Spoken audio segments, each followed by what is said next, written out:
There's a moment when you finally sit down to focus, take a deep breath, turn everything around you into silence, and still, your mind refuses to stay still.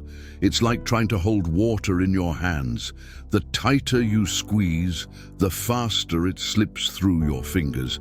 And maybe, as you press play on this video, you're exactly there, tired of feeling capable, yet unable to access that ability because your thoughts keep running without permission. And it's strange, because on the outside, everything looks fine.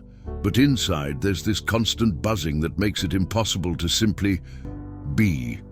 And this is the point where most people give up. But this is where the real story begins. Today, I want to show you a different path.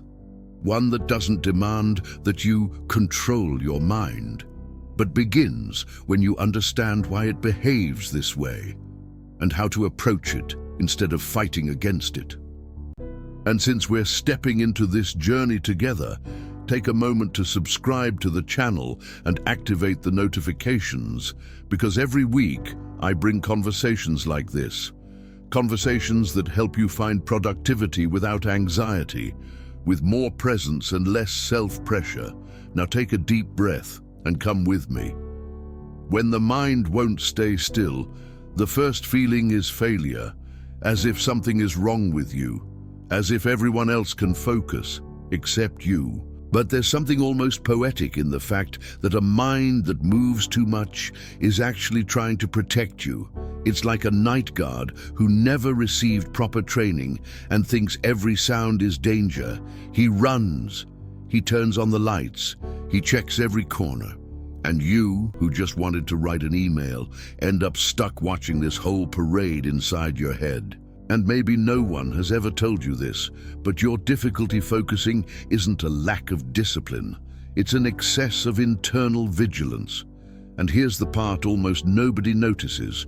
Trying to force this mind to stop is the same as shouting, "Calm down," at someone who's panicking. It doesn't work. In fact, it makes everything more intense. The secret is giving your mind something safer than the chaos it's trying to anticipate. And that safety isn't created through big motivational speeches, but through tiny gestures of presence. Imagine, for example, that you're sitting in front of the task you need to do most. Instead of trying to focus immediately, you slowly observe the environment, like someone recognizing a place they've been before. You look at the objects, feel the temperature of the air, notice the weight of your body on the chair. And while you do that, something almost invisible happens. Your mind begins to trust that it doesn't have to supervise everything at once. And maybe you're wondering, but how does this actually help me work?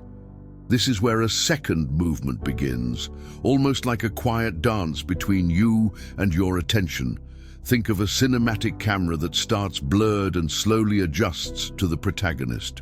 You choose one single micro-action, not the whole task, not the whole project, but the tiniest first step. Opening the file, writing the first sentence, reading the first paragraph. The size doesn't matter. What matters is that it feels like an invitation instead of an order, because orders activate resistance. Invitations create space. If you pay attention with gentleness, you'll notice something interesting. Every time you begin with something small, your brain interprets it as safety. It thinks, okay, this isn't scary, I can handle this. And when the brain feels safe, anxiety decreases. And when anxiety decreases, focus appears. Not because you forced it to come, but because you removed what was blocking it. But I want to take you somewhere deeper, because maybe you still feel that restlessness that shows up even when you try to do everything right.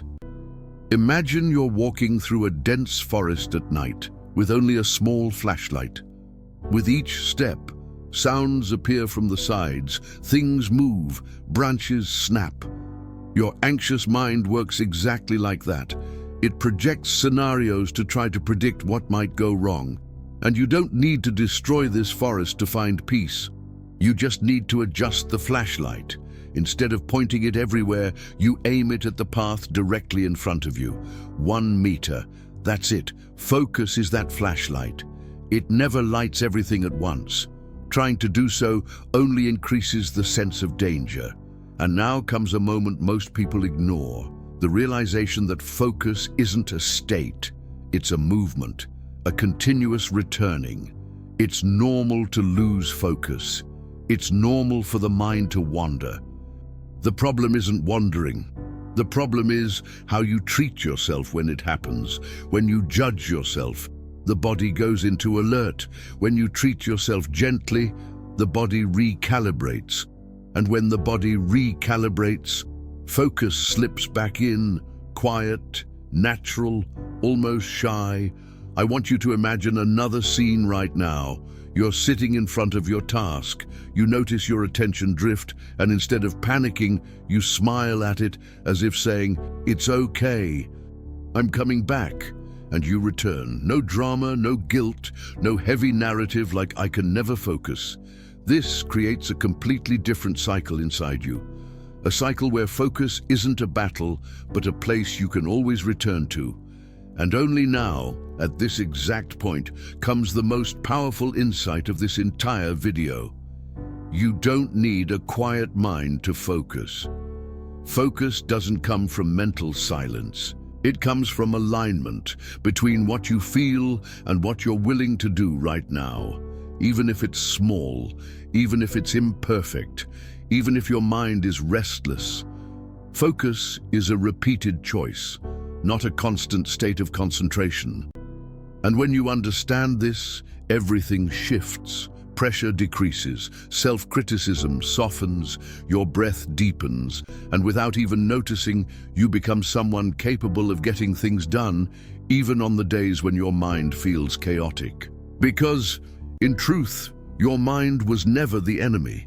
The real problem was the internal war, and that war ends when you stop trying to control the movement and start walking with it.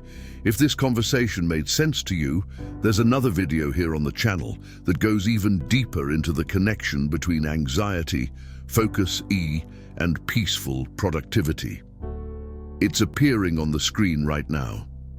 Click on it and keep walking this journey with me.